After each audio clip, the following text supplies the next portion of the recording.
പല ആളുകളും പലതരത്തിലുള്ള ആശങ്കകൾ പങ്കുവച്ചിട്ടുണ്ട്. എന്റെ അടുത്ത് കുറെ ആൾ ചോദിച്ചു, എന്റെ പ്രവാസി സഹോദരന്മാരെ വിളിച്ചു ചോദിച്ചു, എടാ അങ്ങനെ നമ്മൾ പൊരുത്തു പോവോ? അവൻ അവരോട് പൊരുത്തു പോകാതിരിക്കൊന്നുമില്ല. എങ്ങനെയുള്ള ആളുകൾ നമ്മുടെ അയൽപക്കത്തുള്ളവര്, ഞാൻ ഒന്നാം വീഡിയോയിൽ പറഞ്ഞ പോലെ കറകളഞ്ഞ രാഷ്ട്രീയക്കാരനാവില്ല. അവൻ വ്യക്തിവിരോധം തീർക്കാൻ വേണ്ടി അവന്റെ വോട്ട് പട്ടികയിൽ വേണ്ട, അവന്റെ വോട്ട് ആ പാർട്ടി കിട്ടണ്ട എന്ന നിലക്ക് UDF-കാരോടും പറയുന്നത്, LDF-കാരോടും പറയുന്നത്, നിങ്ങളുടെ വോട്ട് നിങ്ങൾ ചേർക്കുക, അയൽവാസിന്റെ വോട്ട് ചേർക്കുക. നമ്മൾ കാരണം ഒരാളുടെ പൗരത്വം നഷ്ടപ്പെടാൻ പാടില്ല, അവന്റെ വോട്ട് നഷ്ടപ്പെടാൻ പാടില്ല. അത് നമ്മൾ അവസരം ഉണ്ടാക്കരുത്. അവിടെ രാഷ്ട്രീയമല്ല, ഇവിടെ പൗരൻ എന്ന അവകാശത്തെ സംരക്ഷിക്കാനുള്ള ഒരു വലിയ സന്ദർഭമാണ്. ഇത് ഉപയോഗപ്പെടുത്താൻ ശ്രമിക്കണമെന്നാണ്. കാരണം അന്ധമായി രാഷ്ട്രീയമില്ലാത്ത,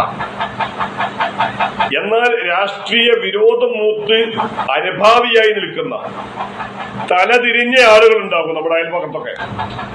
അത്തരം ആളുകൾ, അതായത് രാഷ്ട്രീയം അറിയുന്നവൻ ചീത്ത പറയാൻ നിൽക്കൂല, രാഷ്ട്രീയം അറിയാത്തവരെ നിരന്തരം തെറി പറഞ്ഞുകൊണ്ടിരിക്കുക. അവർ മാനസിക രോഗമാണ്, മനസ്സിലാക്കിയാൽ മതി.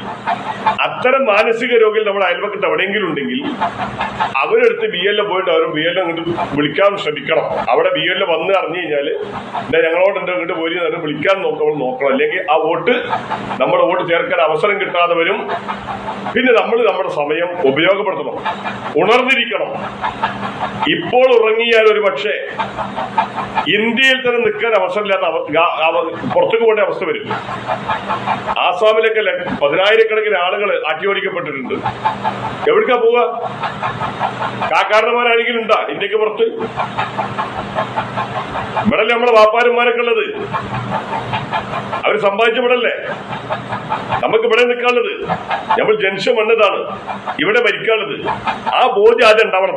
തലച്ചോറ് വേണമെന്നർത്ഥം. അപ്പൊ നല്ല ശ്രദ്ധിച്ച് കൈകാര്യം ചെയ്യണം എന്നാണ് ഓരോ മനുഷ്യരോടൊക്കെ പറയാനുള്ളത്. ഇത് വ്യക്തിപരമായിട്ട് ആരോടും പറയുന്നതല്ല, സാന്ദർഭികമായി സൂചിപ്പിച്ച കാര്യങ്ങളാണ്. പറയുന്നത് എന്താണെന്ന് മനസ്സിലാക്കാനുള്ള സന്മനസ്സും ബുദ്ധിയും ഉപയോഗപ്പെടുത്തണം. ഇത് ചെയ്തിട്ടില്ലെങ്കിൽ നഷ്ടപ്പെടാൻ പോകുന്നത് എന്താണ്? ഞാൻ ഇന്ത്യൻ പൗരനല്ല എന്ന് തെളിയിക്കേണ്ടി വരും. ഇന്ത്യൻ പൗരനാണെന്ന് തെളിയിക്കാൻ പിന്നെ പോണ്ടി വരും. അപ്പൊ കിട്ടിയ അവസരം ഉപയോഗപ്പെടുത്തിക്കോ. നമ്മൾ ഉപയോഗപ്പെടുത്തുക, BLO-യുമായി ബന്ധപ്പെടുക, ഇന്നതാണ് എന്റെ വീട്. അതോടൊപ്പം തന്നെ നമ്മുടെ വോട്ടർ പട്ടികയിൽ ഇപ്പോൾ നിലവിൽ വോട്ടുണ്ട് എന്ന് ഉറപ്പുവരുത്തുകയും ചെയ്യണം. 2002, 2004 കാലഘട്ടത്തിലെ വോട്ടർ പട്ടികയിൽ നിങ്ങളുടെ വീട്ടിലെ വോട്ടില്ല എങ്കിൽ, ആരുടെയും വോട്ടില്ലെങ്കിൽ, നിർബന്ധമായി നിങ്ങൾക്ക് പൗരത്വ രേഖ കാണിച്ചു കൊടുക്കേണ്ടി വരും. പൗരനാണെന്ന് തെളിയിക്കുന്ന രേഖ കാണിച്ചു കൊടുക്കേണ്ടി വരും എന്നാണ് ഈ പറഞ്ഞ താല്പര്യം. അപ്പൊ നിലവിൽ ഈ എന്യൂമറേഷൻ ഫോമിൽ വോട്ട് ചേർക്കാൻ പറ്റാത്ത സ്ഥിതിയുണ്ട്. ഇനി അഥവാ ചേർക്കണമെങ്കിൽ എന്ത് ചെയ്യണം? ഞാൻ ആദ്യം സൂചിപ്പിച്ചു, കഴിഞ്ഞ വീഡിയോ പറഞ്ഞതുപോലെ തെരഞ്ഞെടുപ്പ് കമ്മീഷൻ ആവശ്യപ്പെടുന്ന 12 രേഖകളിൽ ഏതെങ്കിലും ഒന്ന് നിർബന്ധമായും കാണിച്ചു കൊടുക്കേണ്ടി വരും. ഒരു പക്ഷെ അവർ ചോദിക്കുന്നതായിരിക്കാം, ജനന സർട്ടിഫിക്കറ്റ് ആയിരിക്കാം. ഇനി അതിനാരും ആശങ്കപ്പെടണ്ട. 105-ാമത്തെ വയസ്സിൽ ഒരാൾ ഇവിടെ ജീവിച്ചിരിക്കുന്നു ഒട്ടിക്കോ, അവർക്ക് ജനന സർട്ടിഫിക്കറ്റ് ഇല്ല ഒട്ടിക്കോ. അവന് 105 വയസ്സ് തെളിയിക്കുന്ന ജനന സർട്ടിഫിക്കറ്റ് ഉണ്ടാക്കാൻ നമ്മുടെ പഞ്ചായത്ത് ഓഫീസിൽ പോയാൽ അതിന് അപേക്ഷ കൊടുത്താൽ കിട്ടും.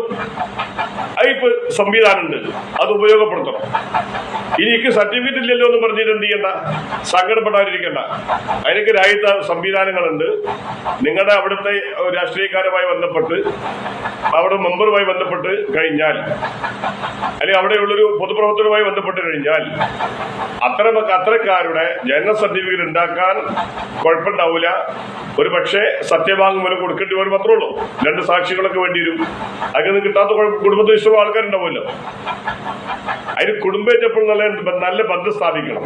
അപ്പോഴേ കുടുംബത്തിന്റെ സഹായം ഇങ്ങോട്ട് ഉണ്ടാവുള്ളൂ. അവിടെ മനസ്സിലായിക്കോളി. അല്ല നമ്മളിവിടെ ഞാൻ ആലിമുപ്പന്റെ മോനാന്ന് പറഞ്ഞ് നടന്നാല് ആൾക്കാരെ ഹെൽപ്പ് കിട്ടൂല. ആളുകളുടെ സഹായം തിരിച്ച് അങ്ങോട്ട് ചെയ്യണം. ഒരു വാലട്ട അങ്ങോട്ടും കയറണം ഇങ്ങോട്ടും കയറണം, അല്ലെങ്കിൽ മറലമ ചൊട്ടിയ മാരിയാവും. ഇവിടെ ചൊട്ടി അവിടെ പൊന്തു, അവിടെ ചൊട്ടി ഇവിടെ പൊന്തു പറഞ്ഞ അവസ്ഥ ഉണ്ടാവും. അപ്പൊ അതുകൊണ്ട് പറഞ്ഞു കൊണ്ടുവന്നത് നമ്മുടെ അവകാശ സംരക്ഷണത്തിനുള്ള സമയമാണ്. അത് ഉപയോഗപ്പെടുത്തുക എന്നതാണ് എല്ലാവരോടുമായി പറയാനുള്ളത്. ഇത് പരമാവധി ആളുകളിലേക്ക് എത്തിച്ചു കൊടുക്കുകയും ഇത് ആളുകൾക്ക് ഉപകാരമാകട്ടെ എന്ന് ചിന്തിക്കുകയും ചെയ്യാണ്. പല വീഡിയോയിലും പല ആളുകളും പലതരത്തിലുള്ള ആശങ്കകളാണ് പങ്കുവെക്കുന്നതെങ്കിൽ ആശങ്കപ്പെടാൻ ഒന്നുമില്ല. നമ്മുടെ വീട്ടിൽ BLO വരുന്നുണ്ട്. BLO വന്നിട്ടെങ്കിൽ BLOയുമായി ബന്ധപ്പെടണം. BLO വീട്ടിലേക്ക് വിളിച്ചു വരുത്തണം. അവർക്കാണ് വോട്ട് ചേർക്കാനും ഫോം തരാനുമുള്ള അധികാരമുള്ളതെന്ന് ആദ്യമേ നിങ്ങൾ മനസ്സിലാക്കി വെക്കുന്നത് നല്ലതാണ്. ഇനി വരുമ്പോ അതില്ല ഇതില്ല എന്ന് പറയണ്ട. നമ്മൾ വോട്ട് ചെയ്ത വോട്ടർ ID കാർഡില്ലേ, ആധാർ കാർഡില്ലേ, റേഷൻ കാർഡില്ലേ, അത് എടുത്തോടെ വെക്കുക. പിന്നെ പാസ്പോർട്ട് എടുക്കാൻ പറയുമ്പോൾ എടുത്തു വെക്കുക നല്ലതാ. അല്ല ഞാൻ നമ്മൾ ഈ ഞെളിഞ്ഞിക്കലുണ്ടല്ലോ അതൊക്കെ ഒഴിവാക്കുക. അതൊക്കെ രേഖയാണ്. ഇന്ത്യയിൽ ജനിച്ചതാണ്, ഞാൻ ഇന്ത്യക്കാരനാണെന്ന് തെളിയിക്കാനുള്ള രേഖയാണ്. അമ്മായിക്കാർക്കൊന്നല്ല രാജ്യം ഭരിക്കുന്നത്, ഗവൺമെന്റാണ്. അത് മനസ്സിലാക്കുന്നത് നല്ലതാ. ഒരാളെ കൊണ്ടും കഴിയില്ല പൗരത്വം കൊണ്ടുവരാൻ. ഈ പറഞ്ഞ രേഖ കൊടുത്തേ പറ്റൂ.